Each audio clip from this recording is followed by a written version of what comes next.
Welcome back to Audio Hug, hosted by me, Emily. And today I have one of my friends that I met in Spain. Hi, everyone. I'm Sejal. So today we're going to be talking about all about the El Camino de Santiago. But first, I want Sejal to give a little introduction about yourself. So a little introduction, where you're from, where your major is, and oh my god, there's actually a lot of things. And then your 3 favorite artists right now, and a fun fact about yourself. Wow, okay. Yeah, I know. We're getting deep. Literally asking everything about you. Shit. Okay, well, hello, everyone. My name is Sejal. I am from Toronto, Canada, and I major in urban planning. My specialization's in land development, and I go to the School of University of Waterloo. I'm not sure if you guys know what that is, but if you don't, no one Google probably it. will. Right. My 3 favorite artists. This is also always shuffling, but I feel like right now I've been listening to a lot of Hozier and a lot of Sam Smith and a lot of Ariana Grande. Amazing. And then a fun fact. So not very underground artists. Like very popular. And you know what? That's okay. That's okay. Yeah. Fun fact about myself. Emily knows this, but I have been mountaineering for over 6 years now. So with that, I have summited 12 mountains within the Rockies in Canada. Literally insane. Literally so insane. Which actually, I did not write this down, and maybe you won't have an answer for this. Okay. But what inspired you to actually mountaineer? Because I don't even think I asked you that on the El Camino. No, I don't think you and I have talked about this. Yeah. So originally, my brother had a friend who was mountaineering and brought it up to him saying that this is a very cool experience. It's a really good way to push yourself and that you should try it. And he didn't really have anyone in his life that was as time lenient as I was at the time, because I was only like 15 or 16 at all the time in the world. Oh, I see. So, and I was also ambitious. I wanted to do a bunch of things at that time, and I was like really starting to get into like health and fitness, but I didn't really know what my calling was. So we started off with rock climbing, and I really enjoyed it. And then he invited me to go mountaineering with him, and then I did. And then ever since then, I've just been in love with it. And every summer, we try to go out west because out east it's quite flat in comparison in Canada. So as often as we can, we go out west and we go mountaineering. We usually try to get like 3 to 4 summits in per year. And then when we're back out east, we do a lot of outdoor rock climbing, indoor bouldering, and ice climbing whenever the waterfalls freeze over. That is so incredibly cool. By the way, I told my friends, like I just had a FaceTime with them, and I told my friends about you going mountaineering and especially the waterfall, like ice climbing. And they were literally like, what? Because that is like, I've never heard of anyone doing that, especially the ice waterfall, like, oh, it's climbing. So fun. We'll insert some pictures here. Exactly. Yeah. Which, by the way, the last podcast I posted did not insert a single thing, and I probably said it like 5 times, so I actually will be better at that. Okay, cool. Because I was so excited to post the last podcast, and I didn't insert anything. Okay, well, which was my bad. We'll be better. I swear to God, if this person comes in here, I think she's just looking. I mean, I can't really tell. It's like translucent. Oh, she's coming up. She's coming up. Yeah, no. Okay, guys, I fully reserved the room for the wrong day, and that girl did come in and have the room. She did.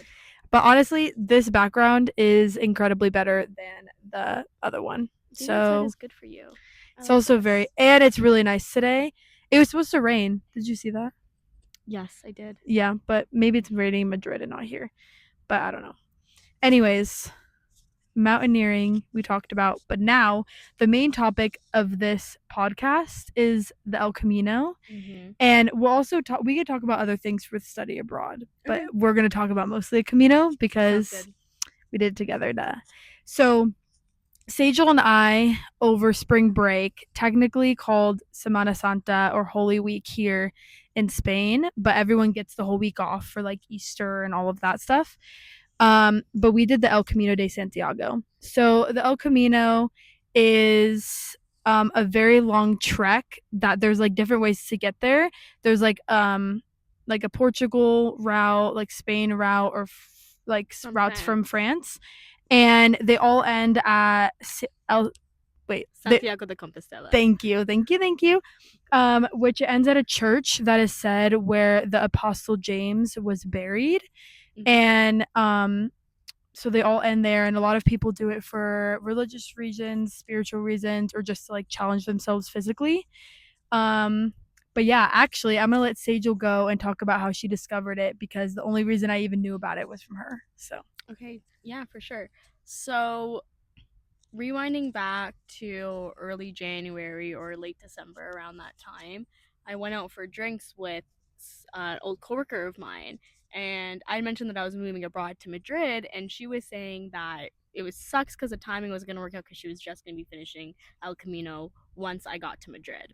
And I was kind of confused because I had no idea what that was. So I asked her, and she said it's this very long walk from Porto, which is where she was starting because she was doing the Portuguese route, um, to Santiago de Compostela. And I had never heard of this before, but she told me all about it, basically saying how much she was looking forward to it and everything that went into it, which we're going to discuss later. And I didn't really think about it after that until a few months later when I was thinking about what to do for spring break. And I knew I wanted to go on some sort of outdoor expedition, like going hiking, or I don't have any of my gear with me to go mountaineering, so that was kind of out of the question. But I wanted to do something outdoors, and then I thought about it. And shout out to Ashlyn, I texted her and I go, "Hey, tell me everything more that you didn't already tell me before. I want to know. Would you think this is something I could do in a month?" Because I had decided this like not even a month before spring break was going to start what I wanted to do. And she goes, "Fuck yeah, you can." Sorry, can I swear on here? yes, Yeah. yes, trust. I swear so much on here. She's like, "Yes, you can definitely do this." Which actually, fun fact, I'm doing like something with like my honors thing for my study abroad experience, and I told them I made a podcast, and they're like, yeah, you should send it to us if it's like school appropriate or whatever. And I literally look at them and I'm like, but I think we're anyways, like starting to blur the line on like what is appropriate and not with swearing nowadays. that's also true. But I also talk about going out and stuff like that, so I'm definitely not giving that to my school. But This is true, but you can find another episode that does better, like maybe this one. Yeah, I could definitely send them this one. But anyways, continue. So I asked her, "Can I do this alone?" Because I, in my mind, didn't have anyone that I thought was going to be willing to do this with me. And she said, "Yes, of course you can do it alone. It's something that a lot of women, especially young women, do. They feel safe. It's very crowded. Like there's very low likelihood that you would be in a like immediate or like harmful danger." So I just realized at that point, okay, this is what I'm gonna do. Like I want to do this. I looked up pictures, I looked up videos. Everything looked really straightforward, and that was it. And then I decided. Yeah, and I remember, so originally for my spring break, my friends from back home asked me to go to Italy. And the more I looked at it, the more I realized I was not afforded Italy. Like, I'm not gonna lie, I could not afford it. And so I was like, damn, like, what am I gonna do for spring break? And I remember coming to class. It was our social journalism class. Yeah. Yes. And I remember coming in and you were like, hey, like, this is what I'm doing for spring break. Would you like to come with me? And I was literally like, this is exactly what I would want to do for my spring break, is something outdoorsy and getting like an actual break from everything. And I remember I was like, yes, like absolutely, immediately. I was so hyped when she said that she was going to join me. Yeah. Or that she was considering the idea, because I just knew that you and I would have a lot of fun doing it. And then also absolutely. You seemed really eager and excited, and that's something that I want if I'm going to go traveling with someone, that they're like 100% into it like I am. And yeah, I was so like you were. Immediately I was like, I want to do it so bad. I did think, I was like, what the hell are my parents going to think about me doing this like long hike? Yeah. Like just us two, but they were totally fine with it. So yeah, it was honestly pretty easy to decide. I immediately wanted to do it. Okay, how about we talk about packing and then how we decided our route? Okay, sounds good. Yeah. So unfortunately for me, I don't have my hiking backpack with me because I have like a 30 and a 50 liter back home, and I felt no need to bring that with me considering that I have limited space coming abroad. So I didn't know what I was going to do in terms of a backpack, and that really dictated how much I was going to pack. So Emily here, you had your backpacks. Yeah. And what would you say mine is? Like a 50 liter, 60? Yeah, yours is like quite large. It's not like, I would say it's like 50. 50, yeah. Yeah. But my pack has, like, when I came here, I definitely knew I wanted to bring it because I thought I would be using it a lot to like travel and have like an easy like suitcase or something. And on the top of my pack it has a day pack that attaches, and I was like, girl, it's so funny. That day pack was a little bit too small and mine was a little bit too big, but we did fully make it work. And Sejal used my day pack and I used my like ginormous pack. Yeah. So for me, what I brought was I brought my one windbreaker. I brought one T-shirt. I brought two sports tops, two sports bras, a bunch of underwear, a bunch of socks, one pair of hiking pants, and one pair of leggings, and two pairs of shorts. And mind you, we also were doing, so to finish the El Camino de Santiago, you at least have to do 100 kilometers from wherever. It has to at least be that much. So we were going for 6 days from Vigo to Santiago. Which was 101 kilometers. It is. And we knew it would be a perfect, like, we both didn't really train. No. So we knew it would be perfect to do. But for clothes, and now I'm trying to think what I brought. I brought a pair of hiking pants, a pair of leggings, a pair of flowy pants, and then a pair of sweatpants. Did not need the sweatpants. I'm going to be so honest. Yeah. I could have worn my flowy, like, black pants the whole time. Did not need that. I brought 2 tank tops, a t-shirt, a sweat or a long sleeve like this, like long sleeve, and then like a sweatshirt, like crew neck situation. Oh, I brought a crew neck as well. Yeah. I mentioned that. In hindsight, I would not have brought as many clothes as I did. Yes, I did pack it in like a very small bag. Like I didn't bring much stuff with me, but I would have brought less. What clothes wise would you have taken out of that? Because I feel like you wore everything a good amount. I definitely did, but there was a couple things that I didn't wear as much. So, for example, I brought 2 pairs of shorts. One was a sweat pair of shorts, and one was like like my Lululemon like gym short. I didn't need the Lululemon gym short. I wore the sweat short every day after we took a shower at the alberg, and I also did not need as many socks as I brought. I brought a lot of pairs of socks. I did not need that many pairs of socks. Yeah. And then also just miscellaneous things I could have packed a little bit better. Yeah. I feel like we had doubles of some stuff of like, well, actually, I don't know if we did, because I had the Band-Aids and you had a lot of medicine and stuff like that. The medicine we used. Yeah, the medicine was very helpful. But I brought a bunch of blister stuff, tape, and things for your feet because I'm used to taping my feet and stuff. I did not need to tape my feet once. I didn't either, but I think if we went from Porto, we would have had to. I think so for sure. I also think something that's talked about a lot, if you look it up on social media about the El Camino, is whether people wear like hiking shoes or like running shoes. I personally really recommend running shoes. Yeah. I really don't think you need hiking shoes. I think they're really bulky and you're more prone to get blisters with hiking shoes rather than like worn in running shoes. But that's me personally. I agree. So and then there is no scrambling at all. You did not need hiking shoes. You could have done everything in your running shoes. The only part that you may have needed like a little bit more tactile piece of footwear was just like maybe 10-minute like stretches of the of the Camino. It was really not that necessary to have a hiking boot. Yeah, I totally agree.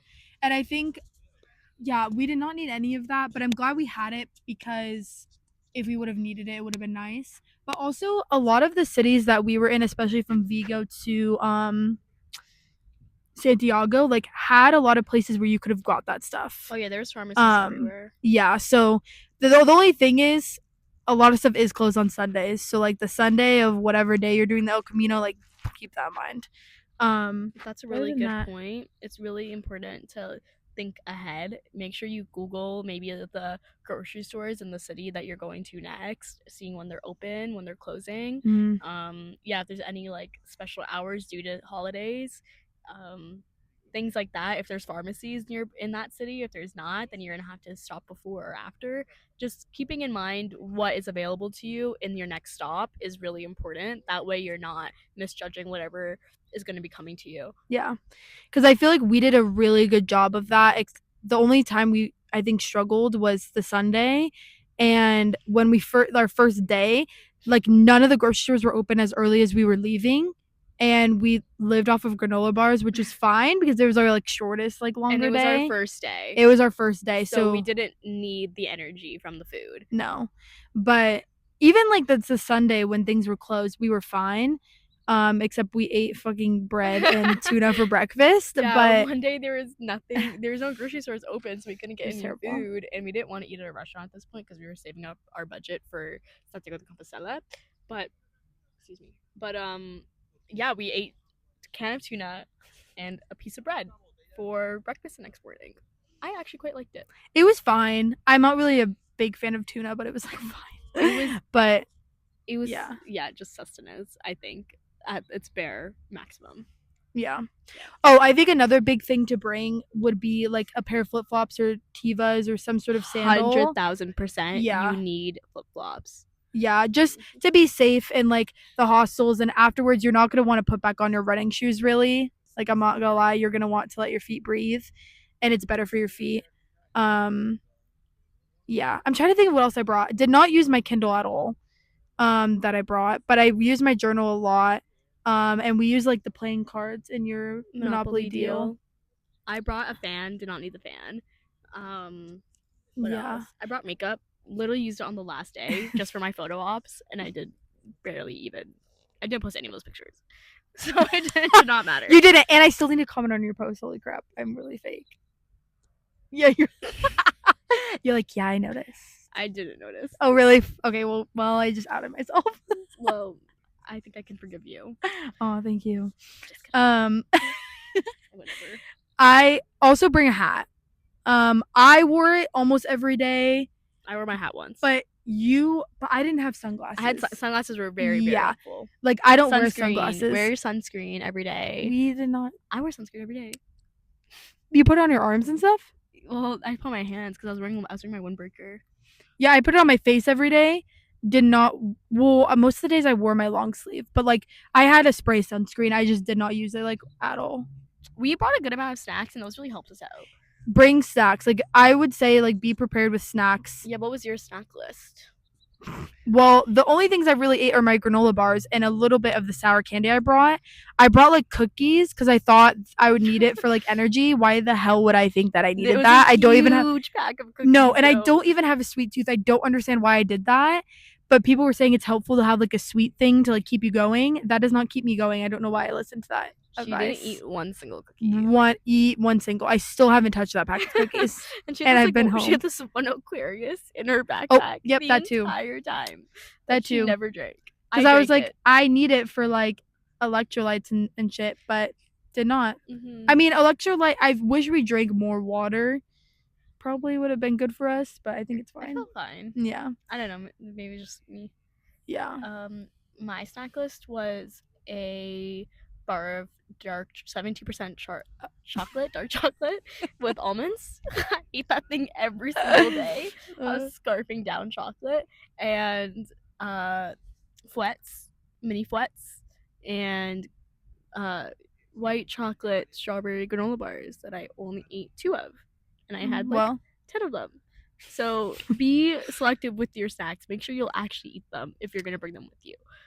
Yeah, I would say like there's gonna be a lot of things online that you'll look up that they'll recommend. Please just bring what you usually eat. Yeah, bring what you want to eat and what you know you will eat, because it's just gonna take up unnecessary space and weight, and it's really not needed. No. But I did like the Nature Valley like granola bars. I ate so many of those, and I brought like a chocolate one too, which I did eat a lot of. I had like 6 and I had like 1 left by the time we got back. So like I don't know, just bring what you like to eat. Don't bring unnecessary drinks either. Like that Aquarius sat in my bag. There's so many places to buy drinks like on your way. Like just don't. Every single morning, what kept me freaking going, every single morning I bought a mango monster, and at like the 5K 3-mile mark, I would drink it, and I would have it for like 4 miles, and however many that is, like probably like 7 kilometers as well. I literally would hold that thing for like 7 She was kilometers. babying it. Yeah, and it really kept me going. It was so funny because like 3 sips into her monster, I'd go, "Hey, can I have a sip?"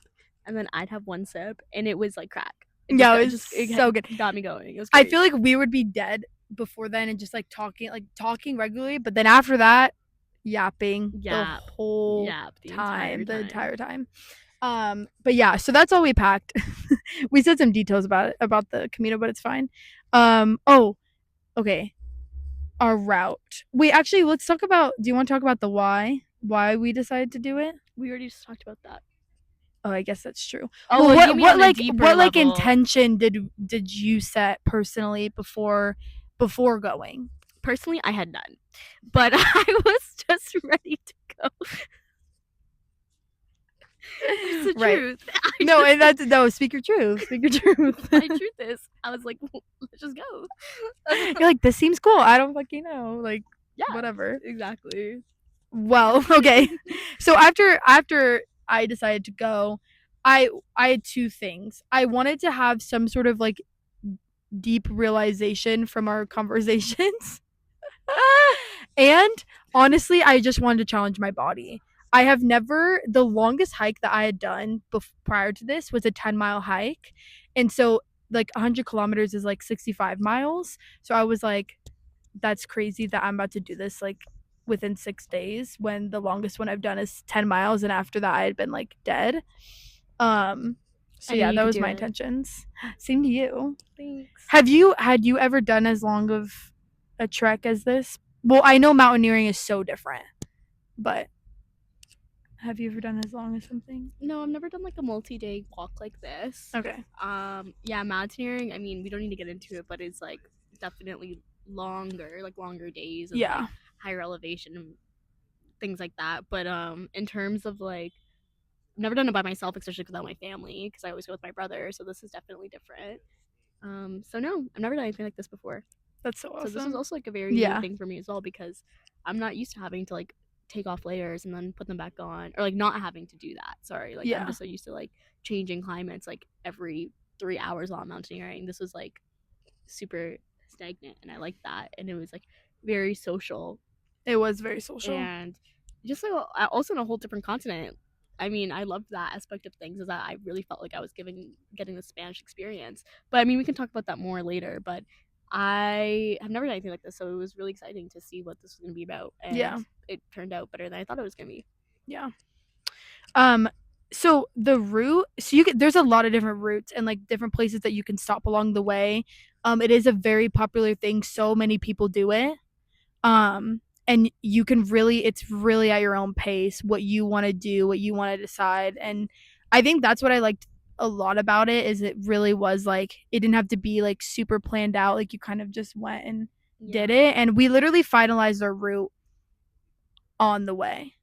Which, wait, can legitimately you bring it out on the train there, we decided. And like read off like the stops that we did and how long we did each day? Oh, there's an ant in my coffee. Oh, cute. So that must be so good. Oh, I already finished it. He can enjoy it now. Oh, okay, good. Oh, wait. I shouldn't gender assume this ant. Okay, anyways.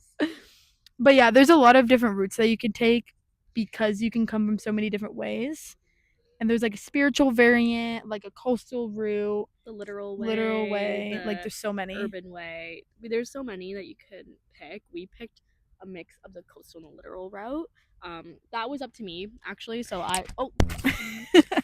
sorry, Emily. No, it's okay. Don't worry about it. That is gonna be ASMR. What you just did. They can. Oh, mine's not even all the way on. Anyways, okay, so basically how I decided my route was I just searched up like what is the most scenic route, and then right. I just picked each stage as like what would be the most scenic, and then that was it. But we started off from Vigo, so we trained from Madrid to Vigo, which is about like a 5.5-hour train. The cost of a ticket was like less than 100 US. Yeah. Canadian, maybe like $110, $120. So I would say like pretty good for a train ticket, especially during Semana Santa. And once we got there, we stayed the first night in Vigo. beautiful city, by the way. Yeah, I don't understand how people don't talk more about Vigo. Honestly, it was a very beautiful city. It was Did not expect gorgeous. that. I expected all of these cities to be very, very small and like rural. Mm-hmm.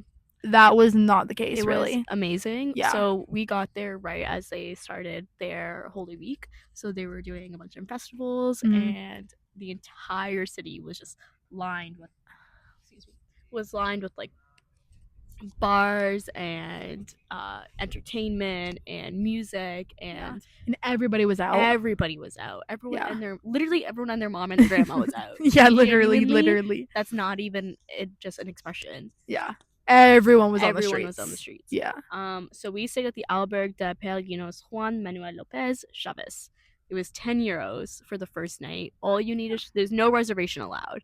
You show up with your passport, your pilgrim passport, and 10 euros of cash. No card. No. You need cash for a lot of these places. Yes, you Yeah. need cash only. Yeah. And you must have a pilgrim passport. So fortunately enough, we picked ours up in Madrid. So I would always suggest, if you're coming from somewhere else in Spain or maybe in Portugal, get your passport beforehand. It just makes everything easier. And I also know that you can order your pilgrim passport and your shell honestly before you can get it mailed to you. Yeah. If you want. But the whoa, why can I say that? Pilgrim passport shows that you're doing the Camino, and also when you get to Santiago, you need to have 2 stamps and you can get stamps from albergs, from stores on the way, and all that stuff. There's like stores like on your journey as well that give out stamps. You need to have 2 per day. So we needed that, and then also you can get like this conch shell that has like a symbol on it showing that like a cross showing that you're doing the El Camino. It's just a lot of cool souvenirs from it that I love. Yes. So I loved it. Pick up souvenirs on your way there. Like, yes, 100%. I should have gone more. Now that I'm looking back, I should have gotten a shirt. I really want a t-shirt. Really? Yeah, I know it's cheesy, but who cares? It's kind of cute. No, but that's the thing. We'll do it again. Like, you know those dads that are proud that they ran a marathon. Yes, and they have a shirt. It's like a 10K. Yeah. That's how I want to feel right now. No, and I get that. I want to feel bald and proud. No. Anyways, because they're always bald. Like the dads that usually have no, they're always every single dad that has that shirt is bald. Is bald. I want to be that. Yeah, okay. I love it. So we did our first day in Vigo. Like, we just like experienced the festival, and then we started our next day around 8 in the morning. Another thing, they make you check out these albergs at 8 a.m. in the morning. Which, okay, I know that sounds like, oh my gosh, that sucks. Honestly, very grateful for it because it forces you to get started on your walk early in the morning, and you get done so early in the day. Quick. I did not expect to get done by like 1 or 2 every day like we were. Like I did not expect that. It was amazing. Yeah. And we like skipped the midday heat. Yes. The next day we started 8 in the morning from Vigo, and then we of course couldn't find any breakfast like we mentioned earlier. Could not. But I got a banana, and I had some water. She had her Monster. And a granola bar later in the day. And it was great. And then we made our way to Rondandela, which was also a very cute little quaint city. I really enjoyed that city. There we stayed at the Albergue de Peregrinos Casa de Tor. What do I remember about that one? That was the big one with the German people. Yes. With the German guys. And that one is the one where we got there and we're like cackling the whole time. Oh, we were freaking dying of laughter. Yeah, it was like our first day. Like it was, we only walked 16 kilometers or something. Not much. Yeah. And it was our first day. Like it went so well. I mean, our feet hurt, but like it did go really well. And everyone, by the way, everyone talked about how the uphills out of Vigo are like crazy. They were, but bad. Do not be fooled. There are other very serious uphill things, or uphill like treks, I guess, and more like continuous, that honestly hurt my legs and my back more than the Vigo one. Vigo was difficult because the uphill parts were really steep, but they're really short. Yeah. So you weren't necessarily completely dying at the end. Like, you were just hyperventilating a little bit. Yeah. But then for the other ones, it, like she said, it was just Just a like, lot. like make it stop. Jeez, like, jeez. Yeah, because like we'd be talking in the middle of conversation, then all of a sudden it'd be a hill. We'd be like, okay, we'll talk. Yeah, we need to talk get about- up this and uphill. then we'll talk. Okay, so that Rondadella was nice. That day we went and Emily had her first kebab. Yeah. First kebab experience was fucking incredible. That was my favorite kebab place, was Rondadella, because they gave us the sauce bottles. Fucking good. Yeah, they gave us the sauce We bottles. should go get kebab after this. I also had kebab last night. You did? Yeah, with Luna. I had kebab last night. But no, I would love kebab. Again, are you joking? We should go get kebab. That would be so fun. Okay. But wait, rewind really quick. The freaking views coming out of Vigo was absolutely gorgeous, incredible. Georgina. And like we were walking on the side of a mountain and like the forest and everything. Genuinely had a moment where I was like, wow, I'm doing this in northwestern Spain. Like, where are we? What are we doing? This is so crazy. Yeah, sometimes I would like disassociate and forget that I was in Spain, and then the second I would clock back in, it was kind of crazy because, like you said, I'm here. Question mark? Yeah, like what? Okay. What do you mean? Yeah. What do you mean we're doing this? So crazy. Very nice. And then okay, so that was Rondadella, cheddar kebab. I think you played Monopoly Deal for the first time. Yes, that was the same night. Loved it. Monopoly Deal is so fun. It's my favorite game. It's so fun. And if you love Monopoly, this is like a really good, like, quick version of it, but still gives you that like rush of adrenaline from Monopoly. But really quick, I didn't finish talking. Oh, sorry. Sejal, no. We were laughing so fucking hard at nothing, and everyone in the alberg definitely thought we were crazy. Like, I was trying to put on my sheets on the top bunk, and we were dying laughing. It was so funny because she was in so much pain from the ladder from the top bunk. I could not climb down that ladder. I just remember her like flopping down that ladder. Like every time. Could not do it. But yeah, I think that was our first Monopoly Deal. Yeah, no, it was really good. Really, really good. Yeah. Okay, yeah. And then, so that was our first full day. No blankets at most of the albergs, by the way, yes, so just be aware. Use towels. I used my towel as a blanket. So did she. And then I had the worst sleep of my entire life for like the first 4 days of the Camino. Which is so terrible. It was horrible. I don't know how I survived, but I got through it because I'm a big person that like needs sleep. I need sleep to be functional, and for some reason you were not getting that. I was not getting that, but I was fine. I just napped when I got back every time. Okay. Do you see that bug? Like, yeah, it's just like floating. I guess it's flying, but hi, it's just flying in place. Yeah. Okay, so then from Rondadella we went to Pontevedra. This was my favorite route. Oh wait, we're supposed to talk about this later. Okay, so no, do it. Talk about it. Okay. So from Rondadella we went to Pontevedra. This was my favorite route. Yeah. It was so gorgeous. Everything about it was very pretty. So pretty. It was not like too steep. It was quite long of a day, but honestly I didn't mind it because the entire time the scenery and the trek and everything about it was just really unique, and I really liked it, and we met a lot of good people that day too. Was that the day that we met? We sat for lunch, and it was like the guy from Canada, in Brazil. Okay, what how long did we do that day? Was it the 20 kilometers? Let me check. Or was it 17? I think that one was about 17 kilometers or 18 kilometers. That one was a beautiful day, and at the end of it, I really liked the end where we were like right next to the water and like going like through that forest at the end. It was really beautiful. Me too. A lot of forest that day. Stage 2 was 20.74 kilometers. Okay, yeah. 5. Edit that out. Okay, it was 20.7. Can you edit that out? I'm working a lot on this. Okay. 20.74 kilometers, and it was 5 hours and 8 minutes.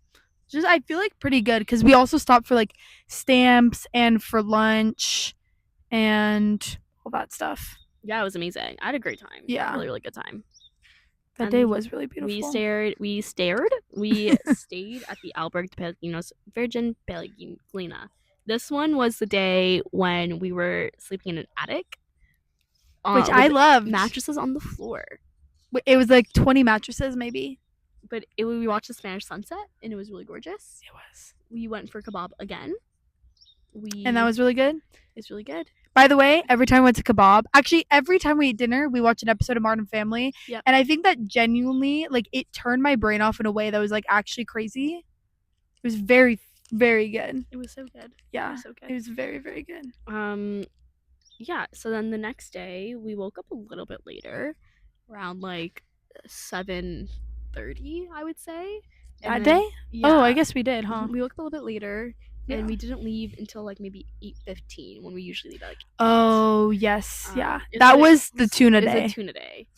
Yes, it was a tuna day. We also met someone who had done the Camino 7 times. From different routes. Yeah, that was really cool. And he was very helpful, actually. He gave us a lot of advice. Yeah. But anyways, that day we did Ponte Verda to Caldas del Reyes, which Caldas del Reyes was just actually one of those days. Oh my god, there's an ant on me. Hi, buddy. there's a lot of ants over here. Anyways, okay. So we stayed at no. How do I start this? Ponte Verda. Did we ever talk about Ponte Verda to Caldas del Reyes? No, we're talking about that right now. I'm talking about it now. Yeah. Okay. What was that 'Cause day like? Calda de Reyes. There was a hard day. Is the day we listened to the murder podcast. Yeah, I'm At the trying end. to go back into my pictures and find it. Yeah.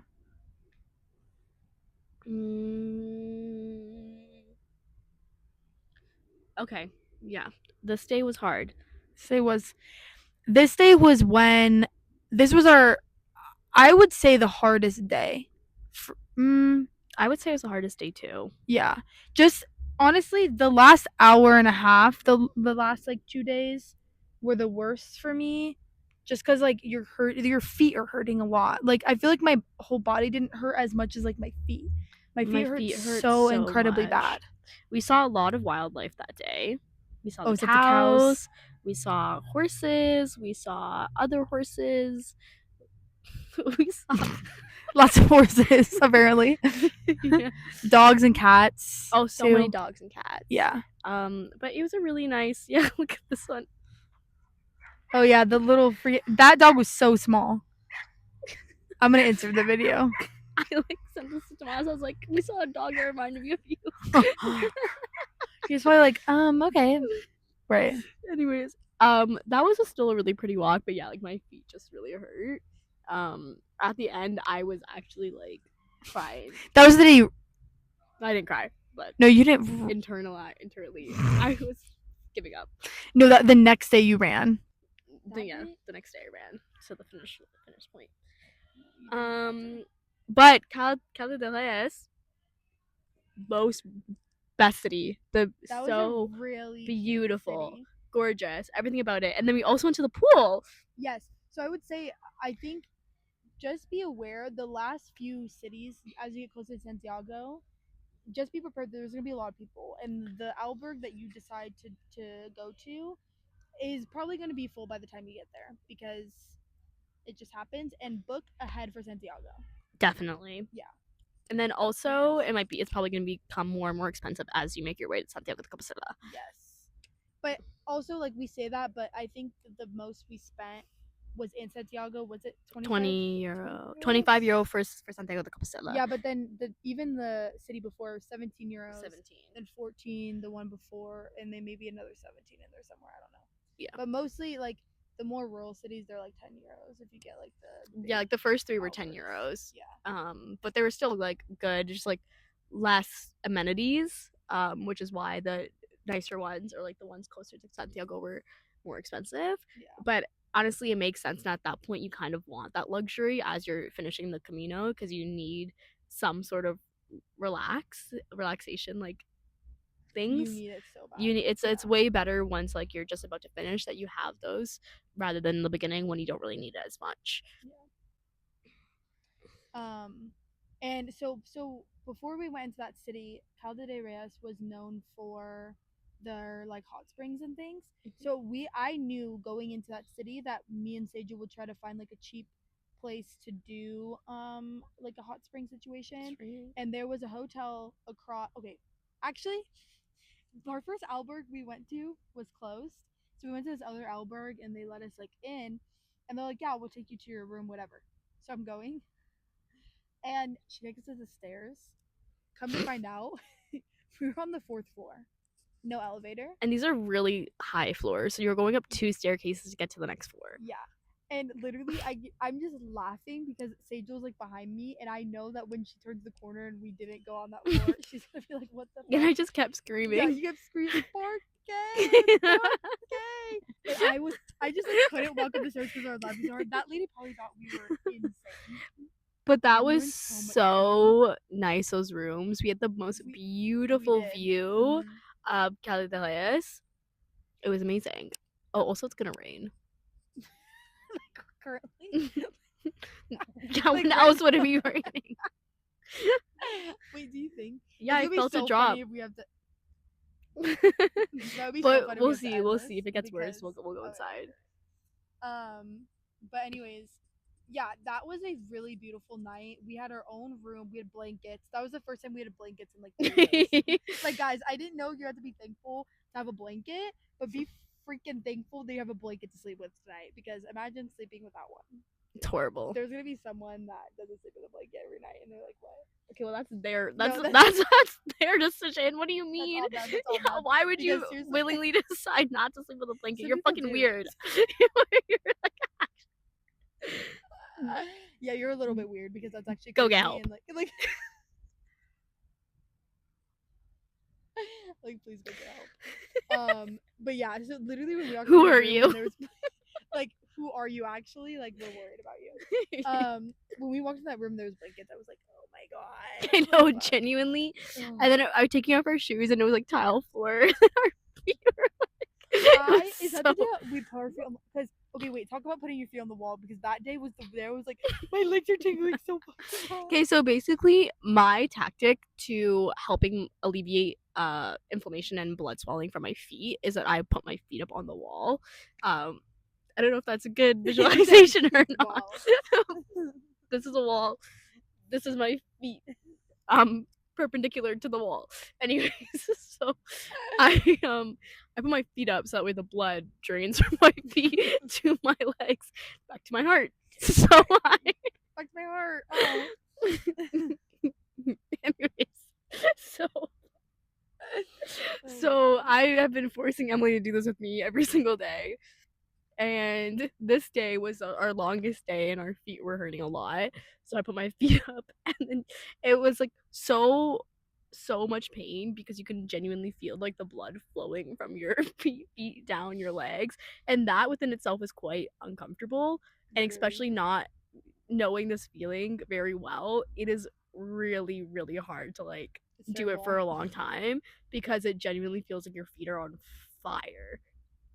But we did that. I'm usually supposed to do it for like 5 to 15 minutes. So at like the 3-minute mark, I was like, we have to keep going. You just gotta keep going. It does help a lot. It helps a lot in the like for the next day. But in the moment, it genuinely feels like someone is like pushing all the gravity onto the balls of your feet while your feet are up. It's terrible. But it does help. So you should do that. Yeah, you should do But that. we did find, so across the street from our hostel, we found this like hot springs pool situation. It was amazing. It Like, was to be in a bikini gorgeous. and be in the water and like let your body like fully relax and like So stretch. nice. It was really nice. Also, I got so incredibly tan that day. Me Like, too. I still have my tan. No, I'm like looking and I'm like, I don't know if you can see it or not. you can. Tan. I am very tan right now. You do look compared a little to- bit more tan. Yeah. Do I look more tan? I mean, yeah. I see your tan line. That tan line is crazy. When we came back and I literally was like, I did not. It was realize very it was that distinct. sunny. Yeah, we both tanned quite a So- lot, but it was so nice. It was so relaxing. It was beautiful. We met some very nice people. We did. Yeah. Yeah. It was great. There's a lot of really nice people at the El Camino. Like, you think like it's so interesting, like staying in these hostels with all these random people, but everyone's so incredibly nice. Yeah, I mean, this is the type of community where you don't have to feel embarrassed or judged or like somebody is, I don't know, having other thoughts of you than like everyone's just in their own world. Like there's no like, room if you for think judgment. You're walking too slow or like you're more sore than everyone else, like no one cares. Everyone's No one just cares. doing this for their own reason, whatever physical level you're at. Like it doesn't matter. Like no one's judging you. Everyone's encouraging each other. Like it's great. Yeah. And everyone says Buen Camino to you. Oh my Buen god. Camino. The first time people in a truck or a guy in Yeah, a a truck guy honked trying at to like us and honk just said, puts out the window and like screamed out the window on Camino. yeah. Old people on the street are saying it to you. And genuinely almost started crying because how sweet is that? Like, oh my gosh, it's so incredibly nice. Yeah, everyone's just supporting you along the entire way. Yeah. And then after the hot spring, we went and got lasagna and ramen for dinner. That was so really, fire. really good. So Really fire. good. Yeah. And we ate like desserts and it was so Yes, we did. good. I sat outside and I watched the sunset for like an hour and a half and it was so pretty. It was wonderful. And it was just really, really nice. Yeah. Because we had a balcony. And a private balcony for us. And it was huge. Huge. Yeah. And we're really lucky that we got that room. So lucky. Yeah. I mean, the four flights of stairs really did to me. No, the 4 flights of stairs was really not it, but there was like 2 windows from rooms like on the balcony, and one of the girls climbed out the window to get to the balcony, and we were like talking to her, and she was from Germany. Yeah. So funny. Her She's husband walked in on us while we were eating dinner, and then at the end he's like, "Guten Appetit." Yeah, I forgot about that. That was so funny. Like, he left the room, and I was literally like, "What?" Guten Appetit. I've never heard that before. Also, Emily thinks I scared him with my niceness. Oh my god. And I love it so much. Like, I love it. But you saying like you're like, "Hi, how are you? How's your Camino? How you feeling?" Like, people are not used to that here. People are not. I'm used to it back in the States. Yeah, I am, Canada, and I'm also like I'm very expressive, and I don't think people are. They don't expect it. They don't expect it. He did not, and it was so fucking funny. Like my friends always tell me that like they can always find me because I'm super loud. Like they know. I know, I love it. So us together laughing. It's horrible. Every single person about like a mile radius from us in the El Camino probably could hear us. And then it's like that type of laughing where we're like hitting each other and like stomping We're our falling feet. over. Like we're literally causing a like earthquake. Yeah, literally chaos. There was one day, and I don't even know what day this was on about the fish. Me and Sejal. It was on the second day. Stood and we're watching fish and we're making jokes and like cackling. We probably looked insane because we were like going because we're on a bridge and we're just running back and forth from the sides of the bridge because we're laughing so hard. Yeah, that's so stupid. Anyways, okay. Yeah, that was Caldejas. What time? We have and we have class in 20 minutes. Perfect. It's fine. What the hell? And then I think we could keep going for another hour. I know. Or even 2. I know. We might have to do a part 2 to this. Part 2 coming up. Okay, so from Caldejas we went to pt.1. This day was also very long. Wait, which day was this? Caldejas to pt.1. Oh, okay. Yeah, that was the day when we were walking and we got our stamp, like the wax seal. Oh, the wax seal. Wax seal stamp. We saw a lot of animals. It was quite gorgeous. The scenery was really pretty this day. I'm looking at pictures of it right now, which is why I am distracted. I am not texting my hoe. Oh wow, he's gonna love that you called him my hoe. No, I mean my husband. Don't, please don't. Yeah, I'm distracted because I'm not texting my husband. I'm texting. I'm just looking at pictures. You're not texting. He's not texting. He said, "I'm texting." I'm not texting. No. Okay, let's start again. Okay. So this day, Caldejas to pt.1 was really nice. It was very pretty. This was the day where we saw like a lot of farm animals and the scenery was really pretty. The sun was shining like perfectly. It was quite hot. We got our wax seal stamps. That one was really pretty. We got to like choose the color. We'll insert a picture. Yeah. Met some horses. What else? It's just really pretty. This day was like really gorgina. Yeah, the views were really nice this day. It was more low key. And then we ended up in pt.1. Which was also it was a cute city. We didn't really go around that much. I'm realizing now. I think this was the day where we realized like we're finishing the Camino. Yeah, and we're, like our bodies really started hurting too, and like we're like, wow, we're really close. Like very close. After that was our last long day, and then we had our really really short day, and then that was it. And that was the nicest alberg we had too. That was the one with the massage chairs. Mm-hmm. And so I think it really came, it was like, wow, we're almost done with this. Yeah. But we spent that night just like, I got super high that day. No, that was the next day. No, it was the next day I got high. Oh, because it had the outside patio. Yeah. Well, that first day I think we just took a nap, and then we showered right away. Yeah. We took a nap. We went out and we got some dinner. We got lasagna and salad again, and we got lunch for the next day. We got breakfast. It was quite good. That was a very, very chill day. I think both of us were very tired that day. Yeah, and then we just sat in the living room and talked to Martin. Yeah. Martin is a Dutch traveler. He is in his like late 70s, I believe, maybe like around that age, and he was quite the yapper. Talked to us a lot about his travels and his journeys and his future journeys, and he was also quite interested in our journeys as well, which was nice. It felt like he wasn't just talking about himself the entire time, even though he was for a majority of it. No, he was, and repeated the same thing over and over again.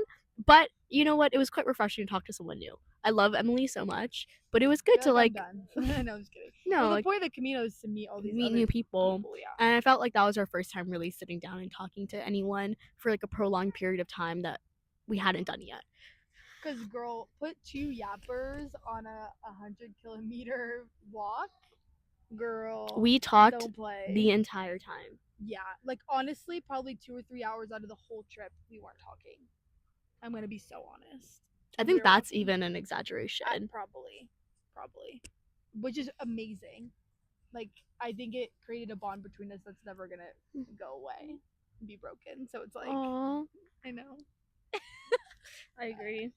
Okay, what next? But yeah, wait. So that day also, by the way, me and Sejal, at least for me, I felt safe the entire time on the El Camino.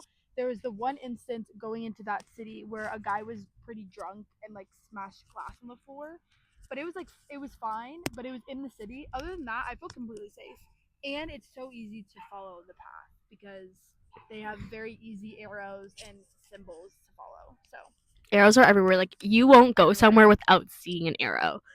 You can see them everywhere. There's hundreds and hundreds. I try to search up how many there are, but you can't find them because no one is counted. But if you do the math, there must be thousands of them on each route. Yeah. Because also it's not even like the official Camino like blocks, which we'll put a picture of.